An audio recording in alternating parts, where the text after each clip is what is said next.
જાફરાબાદ મામલતદાર કચેરી ખાતે ગૌ સન્માન અભિયાન અંતર્ગત આવેદનપત્ર રજૂ કરવામાં આવ્યું। જાફરાબાદમાં કામધેનુ ગૌ સેવા ટ્રસ્ટ, શ્રી તાત્કાલિક હનુમાનજી ગરીબ મંડળ ટ્રસ્ટ, શ્રી હરિનામ સંકીર્તન મંડળ ટ્રસ્ટ, સમસ્ત બ્રહ્મ સમાજ, જાફરાબાદ વેપારી એસોસિએશન, માનવ સેવા મંડળ અને અંતિમ વિશ્રામાધામ સ્મશાન ગૃહ, સમસ્ત કોળી માછીમાર બોટ એસોસિએશનના સંયુક્ત ઉપક્રમે આવેદનપત્ર રજૂ કરવામાં આવ્યું। ગૌ માતાના રક્ષણ, સંવર્ધન અને ગૌ હત્યા પર સંપૂર્ણ પ્રતિબંધ લાદવા માટે ગૌપ્રેમી નાગરિકોએ એકજૂટ થઈ સરકાર સમક્ષ પોતાની માંગણીઓ રજૂ કરી। ભારતીય સંસ્કૃતિમાં ગૌ માતાનું વિશેષ સ્થાન છે, છતાં આજે ગૌ માતા રસ્તાઓ પર ભટકતી, પ્લાસ્ટિક ખાઈ બીમાર થતી ને યોગ્ય સારવારના અભાવે પીડાઈ રહી છે, જે અત્યંત ચિંતાજનક બાબત છે।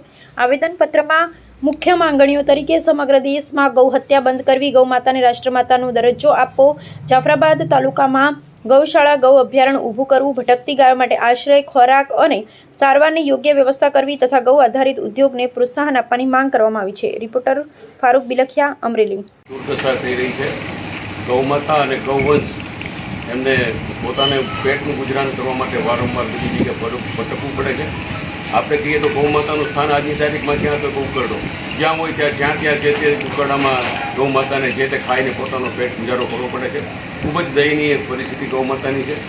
એના સંદર્ભમાં આખું રાષ્ટ્રવ્યાપી એક ગૌ સેવા અભિયાન, ગૌ સન્માન અભિયાન જે કરેલું છે, તે એમને ગૌ સેવા અભિયાનનું જે આયોજન કરેલું છે, એને અંતર્ગત આપણે જાફરાબાદ તાલુકામાંથી કામધેનુ ગૌશાળા ટ્રસ્ટ અને સમગ્ર જાફરાબાદની વૈશ્વિક સંસ્થાઓના નેજા હેઠળ, કામધેનુ સેવા ટ્રસ્ટના નેજા હેઠળ આ બધી સેવાઓએ આ જે આવેદનપત્ર એનાયત કરેલું છે। ગૌ માતાની સુખાકારી, ગૌ માતાનું સ્વાસ્થ્ય, ગૌ માતાની સેવા અને ગૌ માતાનું સેવા અને ગૌ માતાને માટે કંઈ પણ આપણે કરી છૂટીએ એ આપણી નૈતિક ફરજ છે અને આપણી સનાતન સંસ્કૃતિનો ધરોહર છે, તો એને આપણે સૌએ સાથ આપવો જોઈએ।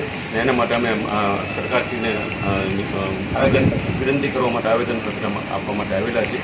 તો અમારે અવાજ સરકાર સુધી પહોંચે એવી અમારી લાગણી છે અને મામલતદાર સાહેબને અમે વિનંતી કરીએ છીએ કે અમારો અવાજ જે છે આગળ સુધી પહોંચાડી અને ગૌ માતાની સુખાકારી, સ્વાસ્થ્ય અને ગૌ માતાની સંવર્ધન માટેનું કંઈ પણ પ્રવૃત્તિ થાય તો ખૂબ એક સારું ગૌ સેવાનું કાર્ય કરીએ।